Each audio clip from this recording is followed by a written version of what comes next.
Kent State is holding a reproductive teach-in tonight. Hear when and where this event will be taking place later on. Last week, 2 lawmakers from Tennessee were expelled from the House. Stay tuned for updates from our reporter Anthony on the status of these representatives. The weather is starting to warm up out there, but stay tuned to see what's popping later this week. It is the perfect day to give your furry friend an extra big hug today because it is everyone's favorite day, National Pet Day. All these stories and more as your Tuesday morning flashcast begins now.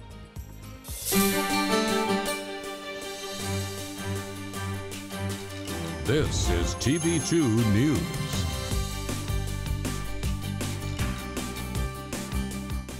Good morning, Portage County, and welcome to your Tuesday morning flashcast. I'm Mara O'Malley. And I'm Lindy Griesinger. Today in the Kent State Recreational Center, the organization Kent State of Wellbeing is holding HIV testing. The free and confidential testing will be held from 11:30 to 4 p.m. All students have to do is call Kent State of Wellbeing and provide their birth date to schedule their appointment. The Kent State Campus Action Team will be holding a discussion on reproductive justice tonight. You can join the team to discuss the importance of reproductive health and to ignite a flame in Ohioans to take back their autonomy.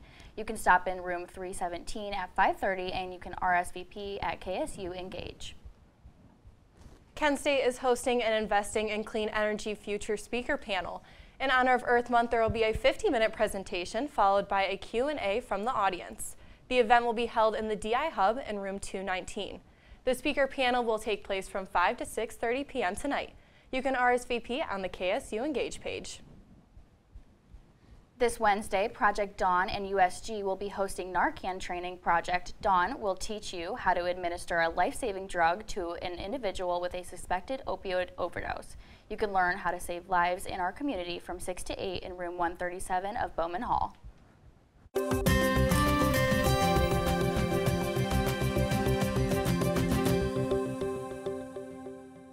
What's poppin', Portage County? It's your boy Josh Aponte, and let's take a look at what weather's going on here in Kent. So right now we're sitting at a nice and warm 54 degrees. It is nice and sunny outside.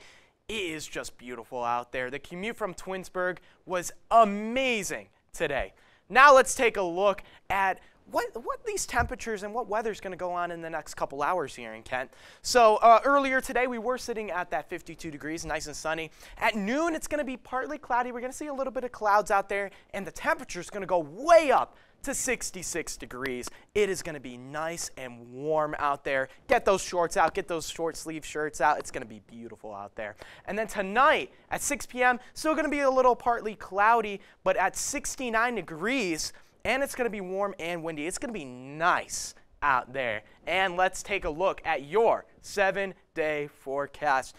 This week actually is fantastic. It doesn't look like Ohio weather, really. It's going to be nice and sunny for today, Wednesday and Thursday. Friday, a little partly cloudy, but then Saturday and Sunday it starts to get a little gloomy. We're going to see a little bit of rain, some thunderstorms on Saturday, and Monday it's going to be cloudy and windy, but those temperatures are going to stay up, so that's the good part. But it's going to be just, a little gloomy towards the end of the week. That's all I have for weather. I've been Josh Aponte. You've been you. We'll see you next time on TV2. Back to Mara O'Malley at the desk. Thank you so much, Josh. Cleveland Clinic, University Hospitals, and Case Western Reserve University will be taking over BioEnterprise assets and operations. The mission of BioEnterprise is going to continue in Northeast Ohio as the nonprofit turns over its assets. In addition to the transaction, Case Western Reserve will be purchasing real estate owned by them, which is located at Cedar Avenue in Cleveland. A truck carrying toxic soil from the East Palestine derailment overturned in Columbiana County yesterday. The driver was 74-year-old Philip Falk of McDonald, Pennsylvania. Falk suffered minor injuries and was cited for operating a vehicle without reasonable control. According to the Ohio EPA, the spill was contained and nearby water contamination was not a threat. State ID cards are now free for any eligible Ohioan. When House Bill 458 passed, it required that anyone that votes on Election Day has to show a photo ID to cast a ballot. This bill also made state IDs free. Before this bill passed, it was $10 for a 4-year ID and $19 for an 8-year ID. Now, by the state of Ohio, these fees have been completely waived. A second Republican has filed paperwork to take on Senator Sherrod Brown. Bernie Moreno filed these papers on Monday to finalize his intentions. Moreno is a businessman who abandoned a 2022 bid for Ohio Senate after meeting with former President Donald Trump. According to sources close to Moreno, he is expected to make this announcement next week. Pentagon documents were leaked online. Stick with us to hear how the U.S. government is investigating this situation. The Masters finished up Sunday night and the Guardians began their series with the New York Yankees. Catch all the highlights when we return. Welcome back. Last week, 2 Tennessee lawmakers from the state legislature were expelled for their role in protesting for more gun control. The protest came after the deadly school shooting that took place in Nashville in the last week of March. Our reporter, Anthony Zacharias, has updates on this ongoing story. Hi, Anthony. Hey guys, one of the 2 expelled lawmakers involved in last week's gun rights protest on the Tennessee House floor has returned while the other is still waiting on a decision. I want to welcome the people back to the people's house. I want to welcome democracy back to the people's house. Last Thursday, members of this body tried to crucify democracy, but today we stand as a witness of a resurrection of a movement of a multiracial democracy that no unjust decision will stand. Just days after being expelled from the state of Tennessee's Republican-controlled House of Representatives, Democrat Justin Jones returned to his seat Monday. The Nashville Metropolitan Council have unanimously voted to reappoint him as an intern representative. When he returned to the House floor, he vowed to stand with the people of Tennessee and be the voice of them. Jones represents District 52 that covers the Nashville area. Justin Pearson is the fellow Democratic lawmaker expelled during last week's gun control protest on the House floor. Pearson has not yet been reinstated, but could potentially be back in his seat Wednesday that is currently vacant. The Shelby County Commission will be meeting to decide on whether or not to reappoint him. Pearson represented District 86 in the House that covers the Memphis area. And while we celebrate our brother Representative Jones and the democratic process of people who have decided that we are tired of the injustice of the Republican majority of the Tennessee State House, who are deciding that they are going to have a mobocracy rather than a democracy, we continue this fight and this movement and this momentum toward justice. For updates on these stories, be sure to check out KentWire.com. Reporting live from Franklin Hall, I'm Anthony Zacharias. Thanks, Anthony. Monday, the pharmaceutical industry dove into legal issues over the abortion pill mifepristone. The pill can end a pregnancy that is less than 10 weeks along. They issued a strong disapproval of the ruling by a federal judge that invalidated the FDA's approval of the drug. They also called for the decision of the drug to be reversed. Highly classified Pentagon documents were leaked online in recent weeks and reveal U.S. intelligence secrets. Some of the documents expose U.S. eavesdroppings on key allies such as Israel, South Korea, and the Ukraine. Other documents reveal the U.S. penetration in the Russian Ministry of Defense mercenary organization Wagner Group, which has now the potential to be cut off or in danger. Sources from the Pentagon indicate this will be a continuing matter and will be further investigated. And now, your TV2 Sports Report.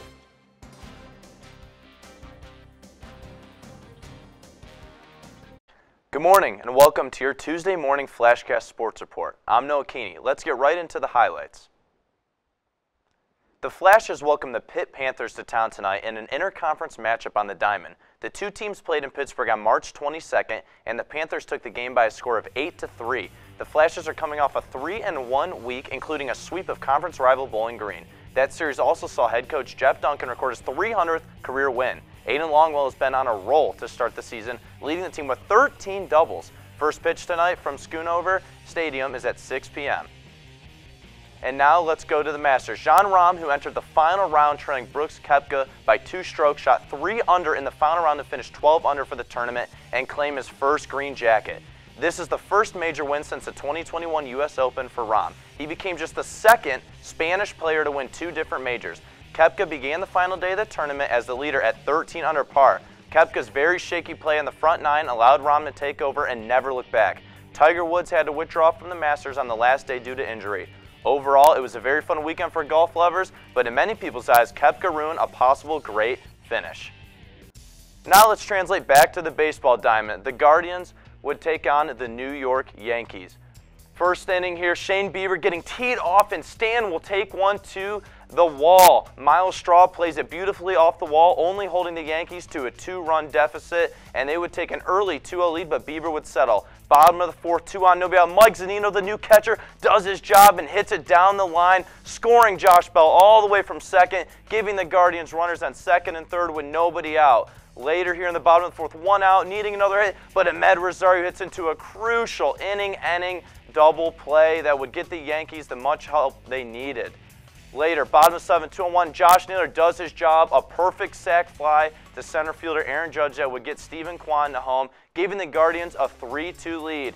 Now top of the ninth, needing to close it out, and who else but Classic? A beautiful 92-mile-an-hour inside cutter, lock him up. The hitter definitely went, and the Guardians would win Game 1, and they will continue the series tonight at 6:10 p.m. That's all we have time for today. I hope you all enjoyed. Get outside and enjoy that warm weather. I'm Noah Kenney, and this has been your Tuesday Morning Sports Report. Thank you, Noah. There was a moose on the loose. A young moose wandered right into the lobby of the Providence, Alaska Medical Center. It is quite common for there to be sightings of moose from the outside, but the building has never seen one make its way inside. The moose took its time to have a quick snack and nibble on a few plants. After it got its quick snack in, hospital security carefully encouraged the moose to exit the medical center. It is the day to pay attention, special attention, to your fur baby in your life. Even though every day feels like National Pet Day, today, April 11th, it is official. To keep your special friends safe, make sure to throw away any unsafe toys, verify vaccinations are up to date, and check tags, microchips, or any other forms of ID. And if you don't have a pet, it is a great day to check out your local shelter to adopt and offer an animal a loving forever home.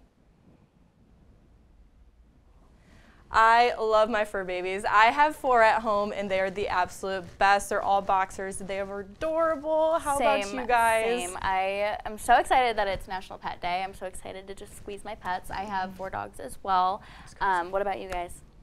Wow, you guys got a lot. I only have dogs one between dog. the 2 of us. I only have 1 dog. She's a miniature schnauzer named Angel. What about you guys? Got 1 dog and 2 cats. Just got a little kitten, and she is adorable. Loves to snuggle and play around. I got 1 small, little Havanese dog named Jafar, like the villain from Aladdin. And then we got 3 ducks that, we feed in our lake and stuff. So, got a couple different pets. I love it. What a good day. Exactly. We'll all have to go home and give our fur babies some extra love. But that is all the time we have for this morning. For updates on these stories and more, be sure to visit our website, KentWired.com, and follow us at social media at KentWired. I'm Lindy Griesinger. I'm Noah Kenney. I'm Josh Aponte. I'm Anthony Zacharias. And I'm Mara O'Malley. Have a great day, Portage County. This is Portage County's TV2, broadcasting from the campus of Kent State University. Streaming online at KentWired.com.